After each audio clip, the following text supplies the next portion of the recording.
Hey, welcome to the podcast. I'm Sharon Pearson, and today on Perspectives, we're going to be doing the third in a series of coaching sessions with the beautiful woman, Sasha Dumaresq. Now, in this coaching session, we dive deep into the beingness of our humanity.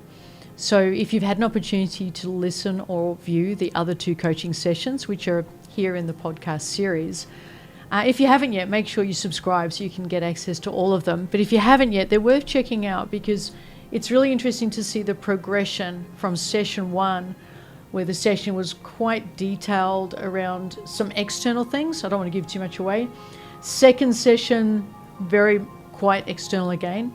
Whereas this session really went to what I believe is the heart of coaching, which is the inner journey where we coach to self. If you are a coach, you will see a lot of reframes in this coaching session. So all coaching is reframing. It's all strategies. It's reframing strategies. It's experiencing strategies differently, or it's changing our strategies. If we change a strategy, that's a reframe. So you will see framing and reframing in this coaching session. But what I think the heart of this session is really about, that lit me up, was Sasha claiming, and I don't want to give it away, but what she claimed back for herself or re-stepped into was the gift that she was waiting to give herself. And that's what I loved. One of the easiest coaching sessions I've ever done. Sasha is pure joy to coach. This coaching session forms part of a series that we have in a private group we have at the Coaching Institute, which comes from the Meta Magic group that we have. And in the Meta Magic group, there was a group of us formed our own club of coaching. So what I've edited out is the hour of brainstorming afterwards and breaking down what happened in the coaching session. So if you're part of the Coaching Institute or you want to find out about that, you can get in touch with us here at the Coaching Institute. Just visit our website, thecoachinginstitute.com.au, and ask one of us about it. Because really, when we're in the coaching session as coaches, I think the key is knowing how to be fully present beyond any judgment for the client. And I hope you see that in this coaching session. Just giving so generously of your presence to them so they can fill the space with their truth. And Sasha, as I said, was so easy to coach because she literally claimed the truth in just seconds. It was beautiful to be a part of. And so I think you'll get a lot of joy out of this. Love you to share this with anybody you know who would get value out of knowing how to reclaim humanity and stepping into being all of who we are as a human being. And even if you know someone who just loves good coaching or loves having an experience of personal transformation. In the meantime, thank you so much for being part of the Perspectives podcast. It is growing really rapidly. It's wonderful to see so many people viewing it now and joining in and commenting and enjoying it. If you haven't yet, as I said, I'd love to invite you to subscribe, to share it, and tell me what you think of it. Enjoy the podcast.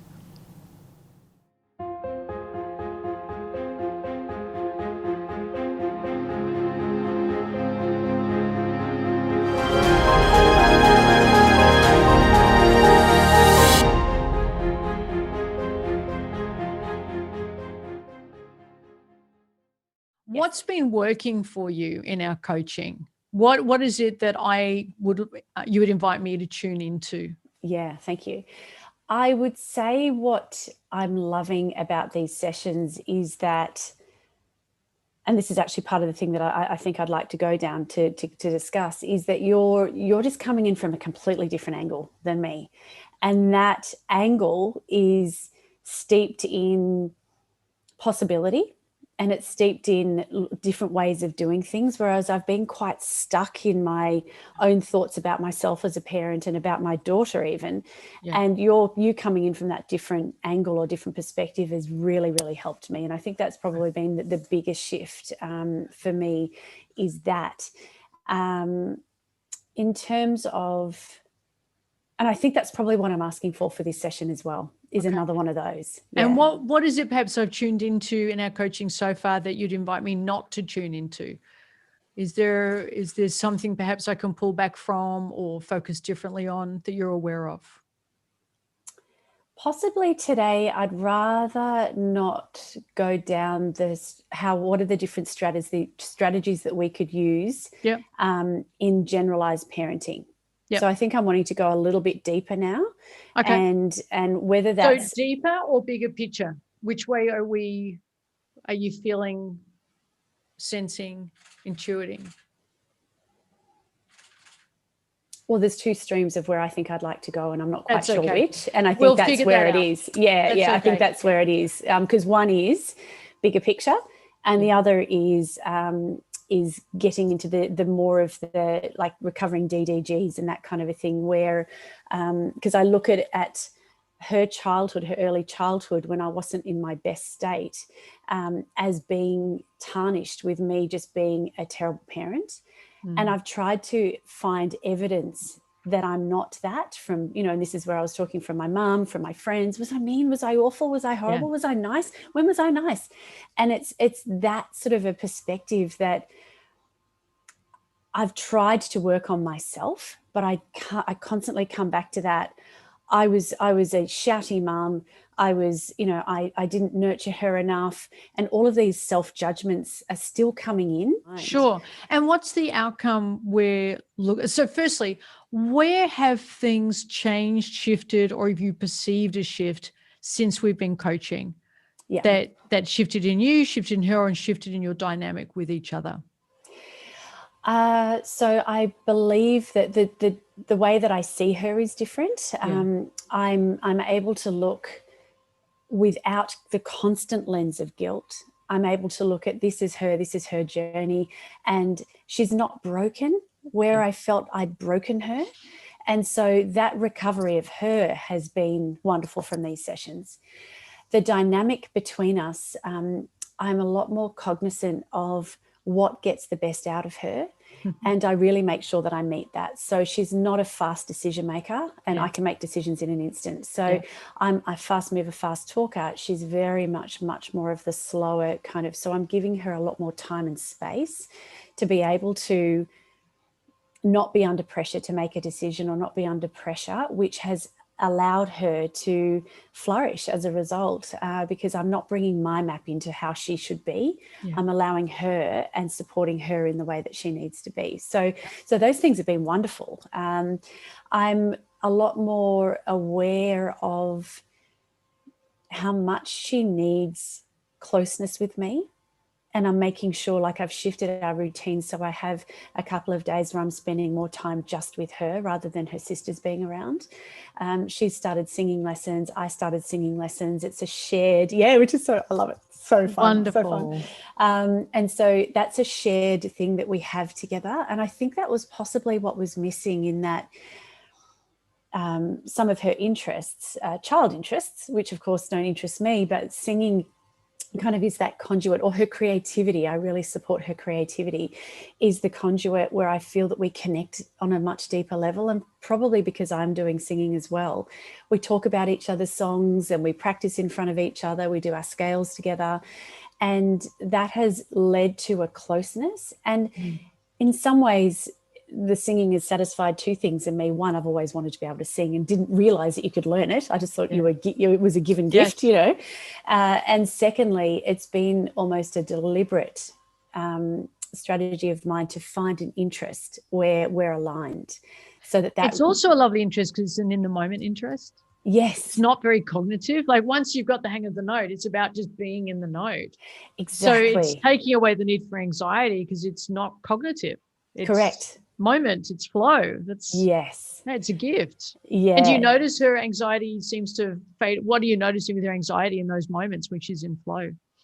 So that's why I've really encouraged more creativity in her. So when she dances, she's magical, particularly if it's free dance. She moves her body the way she needs to. So dance, she plays bass guitar, she sings, and those things. And then, we encourage creativity. We're fairly low tech here. So it's always about, what can you do? Or if she is on tech, it's a creative thing. Like, she's really interested in floor plans and how to put one together, which of course satisfies her builder dad till no end. It's like, great. So when she's in that, she is uniquely wonderful and beautiful in her beautiful self. And it's really the nighttime that the anxieties will come up. Trying to get her into bed at a reasonable hour is a challenge every single night. How old is she? She's 9. Okay. Yeah. And the other kids just work around it, and they go to bed. They're 7:30, 7:45, they're in bed. So they're fantastic. Whereas, she's up, she's down, she's wondering about this, she's wondering about that. She hasn't figured out how to turn off. And we have, she's just done a big assessment yesterday for the Cool Kids program, which is a like an anxiety treatment program, which is fantastic. It's really well known. So she's involved in that. Is she getting something from? Oh, sorry. Yeah, we'll find out. Has it kicked off yet? Yeah, exactly. Yeah. So that's something that's. So we're looking at all different avenues and all different strategies in being able to support her so that she feels good about her, because of this maths deficit that she has. That became too much of a focus. So I've really encouraged the shift towards creativity. And can we, rather than call it a maths deficit, call it math sucks? Yeah. Yeah, sure. Math sucks. She's smart. She learning is. this young that math sucks. I mean, that's creative people learn that really young. Yes, that's true. That's true. I mean, she's got a great strength in knowing her strengths. I don't see it as a deficit. Yeah. And if everyone's got one of these, I'm holding a phone, math sucks less. I just pull that out. Totally. Same, exactly. There's a potential diagnosis around dyscalculia there, which is dyslexia, but for numbers. So again, something else we're exploring at the moment. Well, I'll say it again, maths can suck. It does. Oh, believe me, I'm no mathematician. Yeah. I'm humanities. I've never been a mathematician. Yeah. Yeah, it's not. And the reason I say that is I don't know what to do with the diagnosis. I'm not a clinician.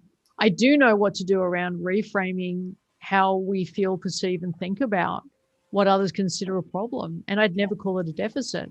She doesn't know I say that. That's what I say to adults. Yeah, it's my invitation to you. She's a creative kid and she thinks math sucks rather than deficit. And again, I'm not a clinician. I just worry about seeking out labels that it somehow explains something. Agreed. Excuse me. Agreed. And to be fair, she doesn't know any of these. My invitation is to you. Yeah. Oh, to me. Thank you. Yes. I'm coaching you, not her. Yeah. This is all for you. Just if you, and again, caveat, not a clinician, don't diagnose, don't get involved in diagnosis, have no expertise and nor want to. But if we start labeling it, it can turn into a normalization rather than a process. Yes, understand. Yeah. And so the invitation is to see it more as it's where she's at now. Yeah. Now, it doesn't mean to say there can't be things we can do to help her in that area, but sucking maths, you can go through a great life. I put my hand up. Same. I literally just zone out, and I don't need it diagnosed to know I zone out, don't care, can't relate, and don't want to engage. Yeah. And maybe back in the day I would have had a diagnosis. I don't know. I'm not saying she doesn't have that. I'm just saying she has creativity. She's kinesthetic. She has flow. She has beauty in her mind and in her heart. She experiences the moment in a way the organized cognitive person doesn't. Yes. And they're wonderful strengths. Oh, absolutely. And I love them about her, and I love that she has them. In fact, all of our kids are creative in some way, and I love that. It's something that I really support them in, and know that it is a massive strength. My creativity comes out in a different way. Yeah. So where would you like us to be at the end of this conversation, Sasha? What would serve? So if we go down the DDGs, it would be that I can look back and experience her childhood in reality rather than in the frame of I'm a terrible, I'm a this, I'm a that, I'm a judgment, et cetera, et cetera. Sure. Or if it was more the attachment theory, I'm aware of some of it. I wouldn't say that I'm aware of all of it. And that would possibly be to strategies in how I can deepen my connection with her so that it can help her feel more secure. Great. So there's some pretty good research showing just recently that your parenting amounts to maybe around 10% of your daughter. Whoa. 10%. Huh.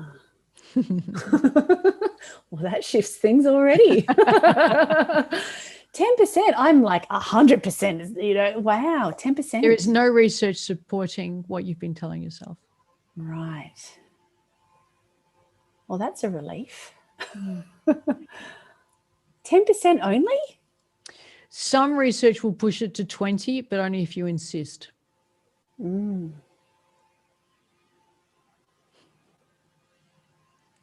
So what's the other 90? It's genetics. It's who they Genetics. are. Your daughter was going to be who she is, and she's going to be different to your other children. And nothing you will do, say, or worry about will change that. Really? Yeah. Oh, you've blown me away. Because I thought that, and clearly I'm wrong, and I'm actually happy. I'm like, yeah, bring that on. A bunch of people, I think people have started posting, well, that's a big relief. Yeah, I'm like, oh, wow, exactly. They relate. I get that. Yeah. Because it's the nature nurture discussion, and I you know, They're starting to answer the question. It is. Wow. They've begun to answer the question. So it's more nature. Well, what have I been so worried about then? Seriously. So that 10%. Oh my goodness. Yeah, right. Okay, great session. Thanks, Sharon. See ya. I was about to say the same thing. Let's go have a drink together. Yeah, I think we need one. Pop the champagne, have a bit of a catch up, see how you're doing. Totally. Wow, 10%. See, to me, the way you've been thinking about it, you just love her so much. Mm. You just love her so much. You love your children so much. You want I the do. best for them. You want to be your best for them. I only hear love in what you've been telling yourself. I hear love and compassion and care, and just, you're just coming from such a beautiful place, Sasha. I won't hear a bad word about you or how you've looked at this. Every moment that you've stayed awake has been done from love and a desire to have the best for your kids. Yeah, absolutely. That's it. And yeah, that's beautiful and wonderful, and you just care so much. That's how I'd be framing what you've said to yourself over these years. Yeah, totally. It's true. It's so true. I just want them to have the best opportunities but it's not the opportunities in outward, it's the opportunities internally to know who they are and to get to know themselves and to love themselves. And possibly I'm overcompensating for my own childhood, which wouldn't be wildly inaccurate. And and look how beautifully you approach it, the care you bring, the way you're getting her to go into her flow state. You know, strengths-based coaching says flow states are where we know ourselves at our best. You encourage that, you nurture that, you do it with her. I don't know that there's more that could be asked of you in this. I don't think there's anything that needs to be asked of anyone. She's being her. Yeah. And you seem to be singing that song with her, literally and metaphorically. Yeah. You're letting her be her. I don't know if there's anything more beautiful about parenting than what you're demonstrating. Yeah, I would say now I'm learning that, to allow her to be her. But I was not allowing her to be her in the past. And that's the piece. That's the piece of the pie that. And you made 10% difference. Yeah, far out. I think I just heard that a moment ago, but literally forgot it. I made 10% difference even when I wasn't allowing her to be her. Genetically, we are going to be who we're going to be.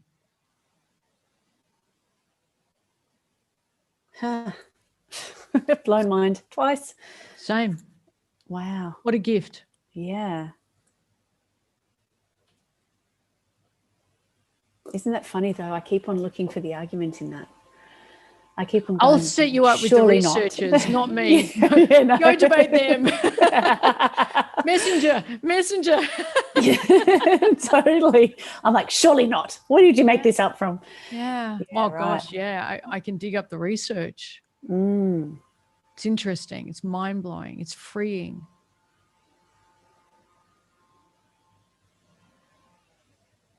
So then if it's 10% that I've affected, 90% is her. My job in this is to purely and simply support her to be her. That's my job.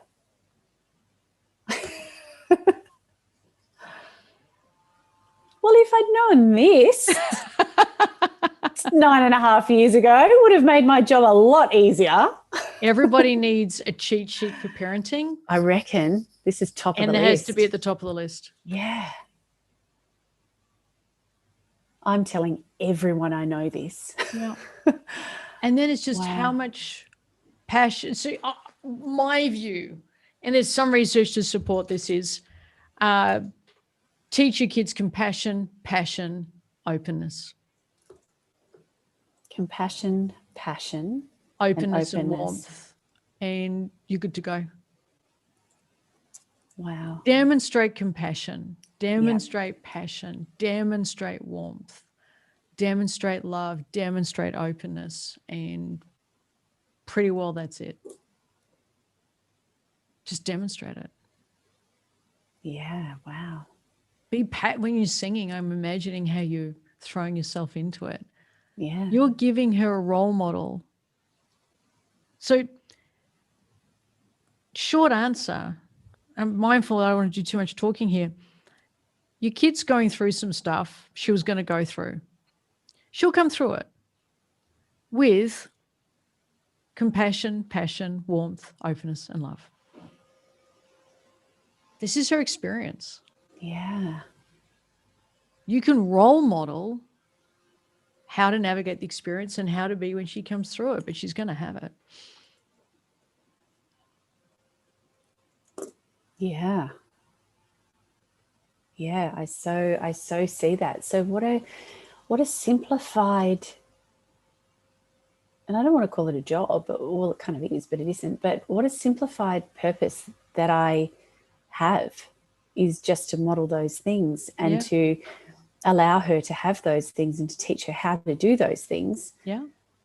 And to ask her to frame things that way. Yeah. She's of an age now where she has some responsibility in how she frames her relationships. Yes. And how she articulates her friends, her experience of her friends. There is, at the age of 9, we start introducing responsibility for how we articulate. Mm-hmm. So I would have thought even a little younger, depending on the kid. So does she articulate with compassion? Do you see her throwing herself into the things that give her flow? Not everything, and certainly not effing maths. We have no expectation because it's just not her song. It's not her flow. Yeah. So this is the researcher Miha Nikiskikai who looked at flow, and being in that flow state is us tapping into our strengths, into the moment where time is lost. Yes. Flow state is where there is passion and openness. Compassion is, I don't mind asking of you, the invitation, could you demonstrate more compassion for yourself? Yes. Yes. Yes, that I'm learning that in parenting. I think I've got it fairly well licked elsewhere. Yeah. It's actually even more specifically parenting her. Yeah. Because I know the other two I parent quite differently, or separately and differently. So yes, that's again another thing for me to do in this, is to give myself more compassion for my parenting of her. For her. I'm inviting you to do this exactly, for her. For her. That's right. Because then she sees compassion in action. Yes. Because you don't need compassion when the going's easy, darling. No. I'm calling you out. You feeling compassionate towards yourself about how you parent the kids that are easy to parent? Big whoop. Yeah, fair point. Truth. Yeah, like good on you, Dale. Yeah. Go for it. I love how you're compassionate to yourself as things go well. Thanks. I've got that one licked, don't you worry. Oh, isn't that funny? I didn't even recognize that that's what that was. Yeah, truth. So compassion when I have messed it up, or compassion when I've approached things and stuffed it up completely. Or where you're confused and you're out of your depth and it's new, for goodness sake. Yes. Yeah. That's literally when compassion's needed. You know the little soul story, don't you? My favorite story ever. Of the church people building the church? No, the little soul story from Neil Donald Walsh. Tell me, keep going. You're going to need to read the little soul story to your daughter. Okay. That's my invitation to you. Beautiful. Together. Okay, yeah. I'll leave that with you. It's like okay. 10 minutes. Brilliant. Yeah. Brilliant. So compassion is the antidote to fear. Compassion is the antidote to the guilt. So literally this is designed for you to learn compassion. Yeah. Raising kids that are easy to raise is not you learning compassion. It's only when we're tested around the attribute that we get to know how to access the attribute. So there's a huge gift in that. Massive. Massive. And before coaching, it was the one thing that I felt that I used to wonder, why am I more compassionate? Why am I more empathetic? In my brain I am, but I didn't feel it in my body. And throughout coaching, I've recognized that it's because I didn't have compassion for myself. And so I think this is just an added layer of evidence that more needs to be had here. Yeah. Yeah, that aligns fully with what I've believed of myself. Just create a scenario where your daughter's doing her and go to that and realize the service you do to her when you go to compassion. It doesn't even have to be an expressed compassion. It can just be, holy F in your head, I am being tested to the max right now. This would be that time that I said, I need to feel compassion for me. And just go to that space cognitively until it's, you feel it. Do you get the difference between cognition and the feeling? But cognitive your way into it, which I think works for you.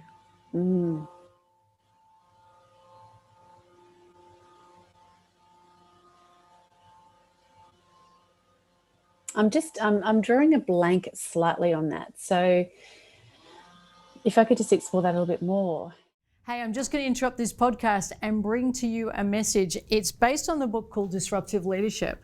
This book sold around 60,000 copies. You might have the book already, but maybe you want to know a little bit more about leadership. And you can do that by going to tci.rocks/leadership.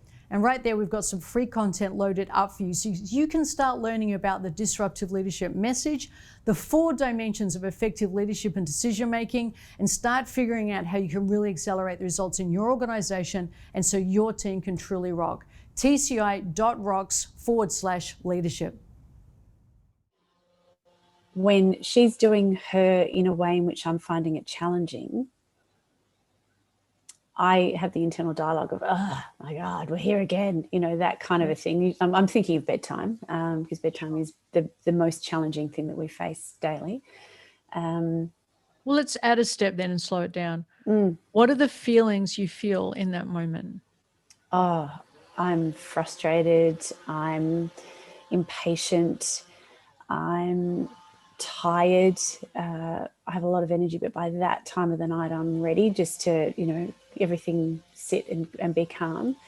I have, it's those feelings, but there's also judgments, that come out of her. Why is she so difficult? Why is this every single night? Why doesn't she realize that the more that she asks of me and the more that she pushes, the more impatient I become? Why hasn't she learnt that is kind of the judgment that comes. And I've said that to her. I said, honey, we're here at this place again. Can we look at, maybe doing things a little bit differently? So, not that I'm asking her to come up with the answer, but I'm just sort of saying, let's play the dance a bit differently tonight. So they're the feelings that I have. Sometimes dread, actually. Sometimes dread, where it's just like, here we go. It's going to be the next, however long. up and downness and I guess there's a rejection of her neediness as well. I find that I've given as much as I can give, and then that needing me more is quite a sense of, I don't have this to give right now, or I don't want to. There's that feeling in it, and I don't want that feeling, that rejection of neediness. I know that that's possibly a rejection of my own neediness somewhere along the way, but she doesn't know when enough is enough, and I think that's what I'd love for her to learn. So when all of that's going on, to go back to what you were saying, I then have compassion for myself for the feelings that I've had around the situation. Yeah. Okay, got it. Yeah, perfect. Yeah. Okay. I needed to add that step. Yes.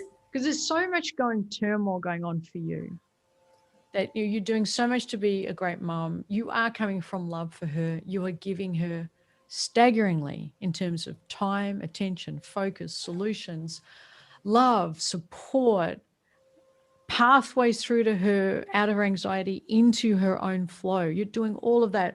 And then she's still not blah. Yeah, exactly. That's exactly it.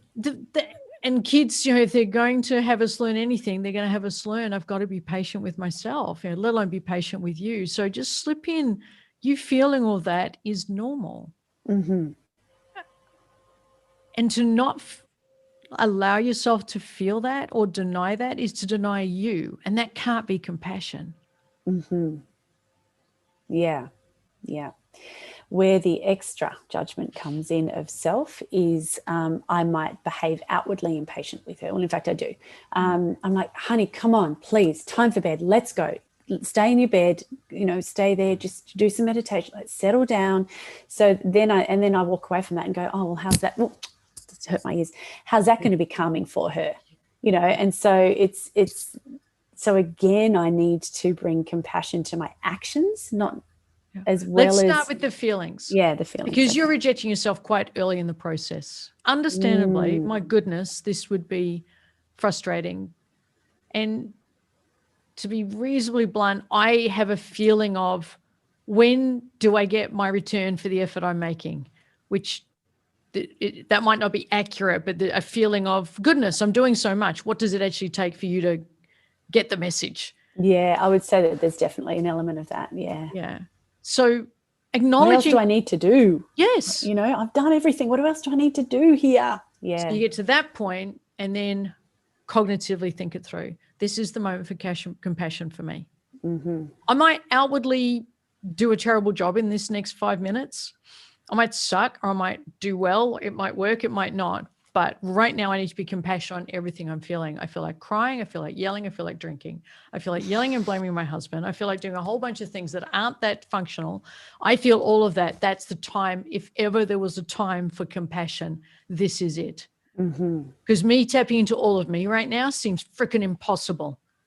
That's that's when compassion's needed, when you're struck down. That's it. That's Neil Donald Walsh, the book summed up.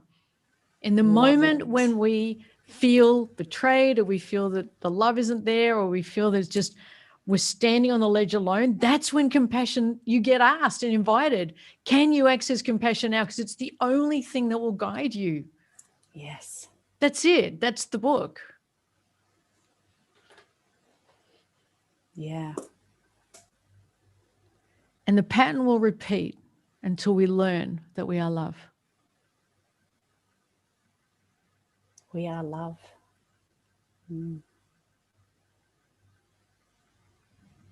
Full acceptance of self. Yeah. You're not perfect. Oh, I know. You kind of do, but you reject it. I'm asking you to be compassionately embracing the non-perfection, the humanity. Where is humanity in this? Your humanity for you. Yeah.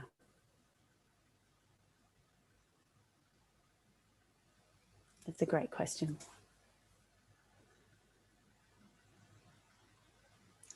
Yeah, I think you've nailed it, in the sense that I'm trying so hard that,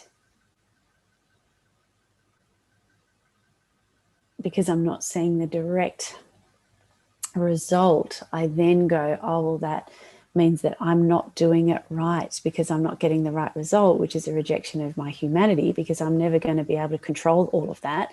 And I'm never going to be able to have all the answers to her or to me. No. Yeah. And I think that's what I've been chasing, is if I just find out that next thing, maybe that, yes, it'll make everything fine and dandy. A lot of people do. If I lose a kilo, then it will be fixed. If I can just get this problem fixed with my partner, then it'll be fixed. A lot of people have got if I had another $1,000 in my bank account, then it'd be fixed. There are a lot of ways of doing this. None of them are compassion. Yeah. And I don't think I've really recognized fully that that's the pattern that is playing out here. I think I've known, I'm trying to find solutions, I'm trying to understand, but I'm almost magic bulleting it. And I don't believe in the magic bullet. Yeah. So, but the way that I'm approaching this is like that. Yeah. Yeah. And you're right, there's no compassion in it for self or for anyone involved in this scenario. Yeah. Is enduring because you're a good mum. And I say that kind of taking the piss out of you. Yeah, I know. I saw the inverted commas. Yeah, but some people are on audio and they don't know I did that. Okay. Well, everyone, she did inverted commas. There you go. So I guess the invitation is the inside job rather than looking like you're doing everything on the outside. I don't think there's anything left on the outside that you can attempt. No. I think I've done it all. I've ticked a hell of a lot of boxes. Yeah. Yeah. Yeah. The irony of this conversation is mind-blowing, because I happily explain this to my clients and happily guide them into the internal journey. Yeah. And I guess that's lovely evidence that I'm not perfect. Yeah. It's actually nice. Excellent. I like that. Lovely. Yeah. I love that. Yeah. Because I love where you just went. Bit of compassion. You just saw yourself with humanity. I loved it. Yeah. Yeah. Yes. Yeah. And I don't know how that is going to unfold, because the fixing thing, wow, that's tiring. Yeah.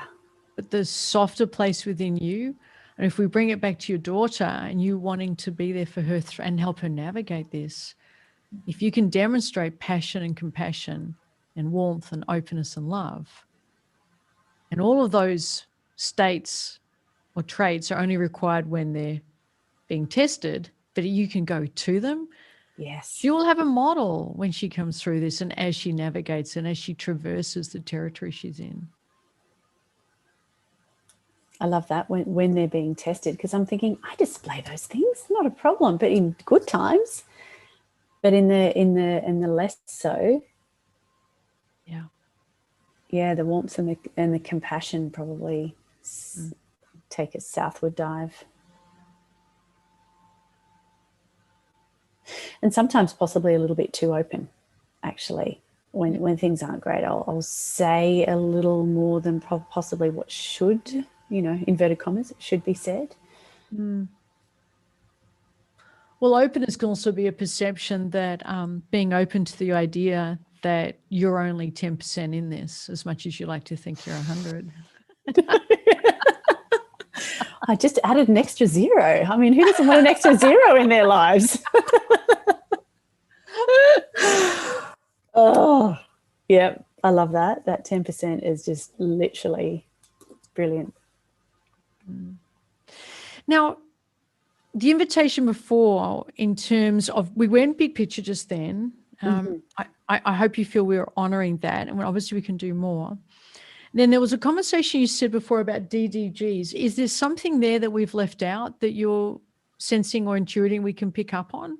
Or was that in there? Is there something else alive for you?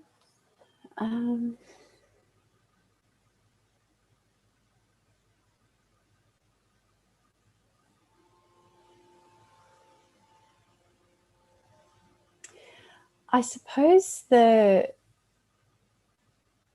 two streams of thought again. The 10% has really helped me clarify that in some ways, that I'm only 10% of her overall early childhood experience. I'll go further. You're only 10% of who she's becoming. Who she's becoming. Yeah, perfect. Thank you. She genetically is set to be who she's going to be. Yeah. You could no sooner have her think maths doesn't suck as you could invite me to have maths not suck. Yeah. And I'm 56, so I'm pretty committed to my worldview. That's pretty well said. Yeah, definitely. Where the DDGs occur is that I look back and only think that I was a shouty, non-nurturing mum. And I know that that's not true in some ways, but my memory of that time is marred only with that I've damaged and broken. And I do find that in my, you know, later evening hours or early morning hours, if I tend to wake up, I will kind of go to that. I'll look through, and to try and recover some DDGs, I've been, you know, like I said, speaking to people, but I also go back to photos of that time to remind myself that we had fun times. And I feel like it's almost that last piece of beating uppedness that I've tended to enjoy doing for some bizarre reason. But I want to look back on it as it as being, I am a good mum. I was a good mum. Yes, I had stuff going on and massive overwhelm and loss of identity, but I'd like to look back on that time in a more positive way. Okay, for what purpose? Reality, not marred. Yeah, for reality, not marred by my tainted belief, because I do believe it is tainted. And because that's the avenue in which I still try and beat myself up with, or, you know, go to. I'd like it to just be that the ideal world is to look back on those times and recognize where I was and recognize that I was doing the best, which cognitively I understand, and to see the beauty in those early years. Whereas I don't, I see it only like the judgments that I've made of myself. Okay. I think I'm understanding. I'm wondering if we can bring the same compassion frame to this. I sense I'm hearing you want something else fixed instead of compassion, because it is what it was. Oh, you're good. I'm wondering if it's the theme continues. Yeah. Let me just sit on that just for a moment. There's something coming up.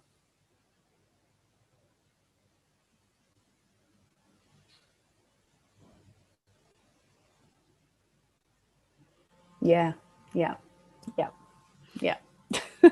Tick.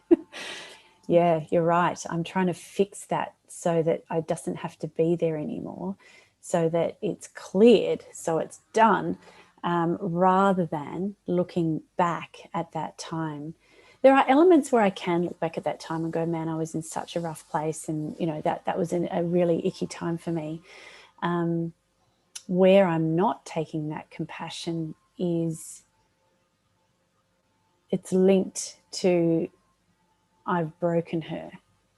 It's that I have compassion for my experience, but not necessarily for my actions, I guess, or my lack of actions, less nurturing. Not your actions, it's the fear that the actions have caused harm. Yes, correct. And I'll say again, 90%. Yeah. No matter how much you try, it's not on you. Now, I'm going to push you a little bit. Tell me back off if you want to. You might have sucked throughout that whole period. Maybe there were moments when you were good, but there's every possibility it was sucky parenting. It was the best you could have done. at the time with what you knew and what you were capable of. And now you know better. I wonder if compassion can play a role if that's possible. Yeah, 100%. 100% on that one. Yeah. I'm hearing cognitive dissonance. I'm hearing this, someone who's so loving, because you are so loving, Sasha. Like, I like you personally. You're amazing. Thank you. Beautiful person. And I think I meant to go this way. My spatial anchoring is reversed. So you're this beautiful person. That's right, the whole thing. And in your past, you weren't all of who you consider yourself to be. And that you're asking me to eradicate cognitive dissonance. Yeah. And nah. Have it. Yeah. Realize you're human. There's the humanity, that this is you as well. If you're only going to be compassionate when you're bringing your A game and you're on and you're switched on, that's not compassion. It's when you're a blithering mess on the floor, out of breath, and we wish every child would leave home now at the age of 2. Be compassionate for that woman and recognize the gap and embrace that gap. That's the journey. So I will not take away any of your imperfections. I will not coach you to soften them. I will not reframe them. I will not make them, inverted commas, positive. There's every chance there were moments you sucked. Oh, I did. Yeah. Well, then let's deal with the compassion gap rather than getting rid of the gap. Yeah. Oh, I love that so much. I love that so much, because the dissonance I thought was what we had to close, but the dissonance is just a journey, isn't it? And Humanity. Yeah. And then I bring the compassion to the part where I haven't been, or haven't been able to, or have been choosing not to, whatever it is. And that dissonance is okay, because that also demonstrates my growth. Yep. And it demonstrates how far I've come in this. And not only that, what I love about that is that there will be dissonance in the future. Yes. And that's the exciting part. It's like, well, if I can move away from this point even and go to this point over here, then how wonderful. Yep. So thank you. That's a massive gift in allowing the suckiness to be there. And loving you with it. Yeah.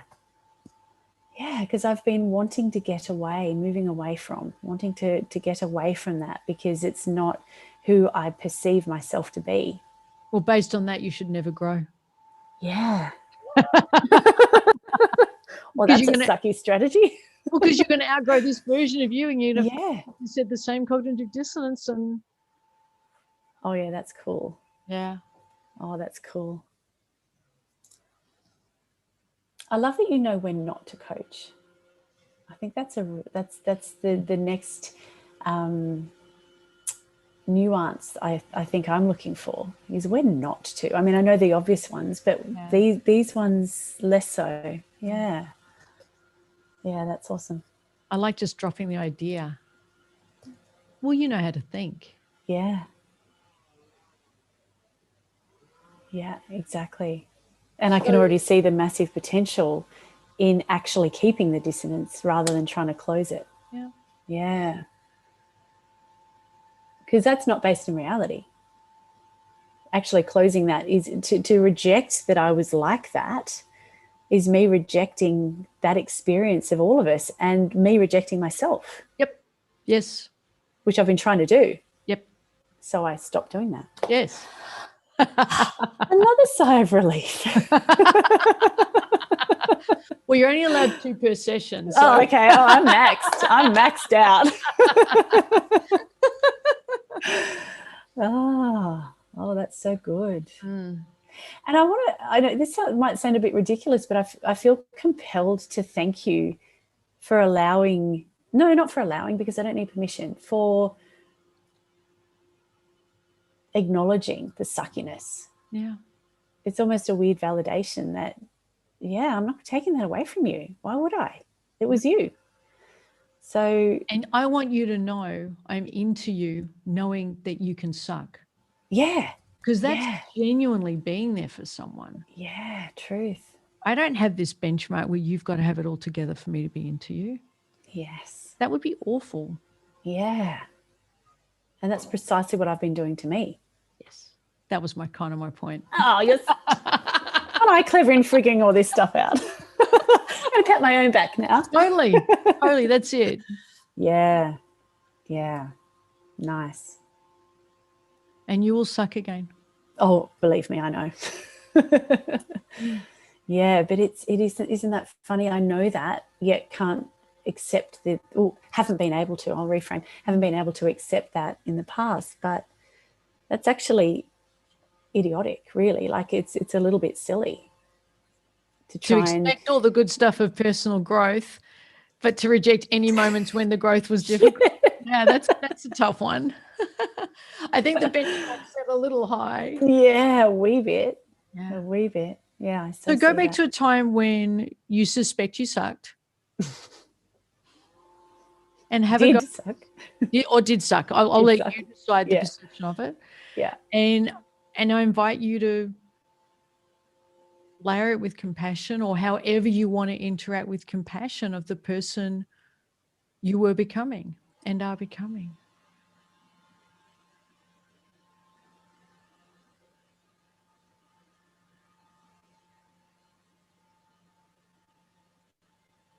Yeah. And if you need to add the emotions, remember it really helped you before when we added that step. All the things you were feeling then, and then have compassion for all your feelings, because I know the path to accepting ourselves to accept every emotion that we have, no matter how we label them. So you might want to add that step. I'm already there.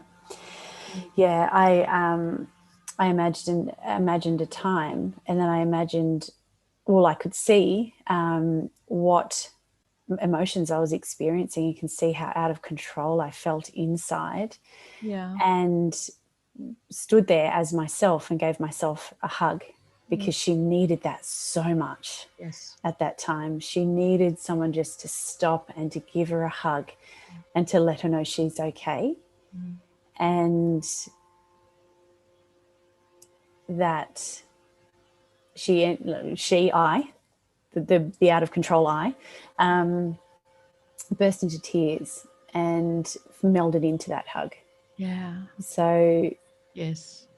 that's a beautiful, you're right, that's exactly the antidote to the judgment of self, is the compassion. Because if someone had walked up at that very moment to do that, that is exactly what I needed. Yeah. Was just that, unequivocally, someone just hugging her and not judging her and not shutting her down, just allowing her to be in her messiness and in her state of internal out of controlness. So I love that. So any of those sharper memories that I have of my own conduct or how I was, I can go through the path of doing that. Yeah. For each of those memories, and sit with that and allow her to be held and seen and validated for where she was at, where I was at. Yeah. And the invitation moving forward, you said you do it at night and in the mornings. So rather than the photos, I'd invite you to perhaps do that process for yourself. Yes. And then just get on with your day. Yes. Yeah. Because you could, if you did 1 or 2 a day, you'd be done in a reasonable period of time. And then you're going to start figuring how to replace it with something else. Yes. Because you're going to need to do something else once you've cleaned, embraced, loved each of those moments of you. Yeah. You're Yeah. going to want to do some other stuff with your thoughts. Yeah. Totally. 4 a.m. is not a time to be obsessing with this stuff. Yeah. I love that. So each memory. Yeah. Yeah. Just as they come up, go through. You'll get to the stage where you won't even need to do all the steps. It'll just Yes. very automatic, as you know. Yeah. And then start filling the void with compassion for now. Yes. And the compassion of who you're becoming. Yeah. So you're starting to future orientate yourself rather than this past orientation. Yes. which is only a neurological habit. Yeah. That's all it is. So Yeah. as much as it feels real, seems real, you'd convince yourself it's real. It's only muscle memory. Yeah. Yeah. So as much as you feel you need to address it, go forth. And then as the void appears, as it will inevitably, start filling it with the direction that you want to start moving yourself. Yes. Start pre-framing. I'm going to need to be compassionate in a week because I'm pretty sure that's when I'm going to need it. Yeah. Totally. Yeah. I love fill the void with the direction I want to take. Yeah. Yeah. That's so cool. I mean, gosh, I already know possibly bedtime tonight is the next hit of compassion. Yeah. And you're doing this for you. Now, Yes. the beauty of it is you're modeling and demonstrating for your children, which is great. But do it for you. Because then you've got like this, it's the oxygen mask analogy. Then you got it to give. It's filling up your cup. Totally. God forbid you put yourself first. What a gosh, how rude. Mothers aren't allowed to do that. I was going to say, mothers don't do that. Must be the whiteness today. Exactly. We're in tune. So is there anything else around that we would explore? No, I think this is exactly the path forward for me. The 10% is mind-blowing, and then the rest is the compassion and giving that to myself and readying myself for filling the void with not only the compassion but then also the idea of what the possibilities are in those darker moments, in those frustrating moments, and then dropping the perfectionism. I didn't think I was really doing it, but clearly I really was. And I never said it. I know. That was my word. I chose it. Oh gosh, just allowing myself a bit more grace, for goodness sakes. Like, that's a massive gift in itself. So what you see or saw as perfectionism, I'm going to say where we started the session, I see as you being loving and caring and into and wanting the best for your family. Yeah. And if the pathway to you experiencing that is compassion, that's perfect. Yeah, that really is. Yeah. And it's a very well, I guess it's uncomplicated. It's a very simple approach that I can shift very, very easily and choose. Yeah. It doesn't have a multitude of steps. It's not, it's not. You requested no steps today. So. I did. Thank you. One concept. I love how you met my need. Thank you. Yeah. And I think that's that constant question: how can I bring more compassion to this? Where to self. Yes, thank you. Self first, then to the situation. That's self first. Yeah, exactly. And that's. I'm definitely not giving you a tool to use with your daughter. That's not what this is. Yeah. This is all in for you. Yeah. Yeah. Self first. Yeah. You're still going to grumble. You're still going to be human. All right, Sasha, I'm so glad that we got to do this. Me too. Thank you so much. I appreciate the offer and appreciate it as always to be here with you. Always. I'm so glad we get to do this. Thank you. I appreciate you. Thank you. I appreciate you too.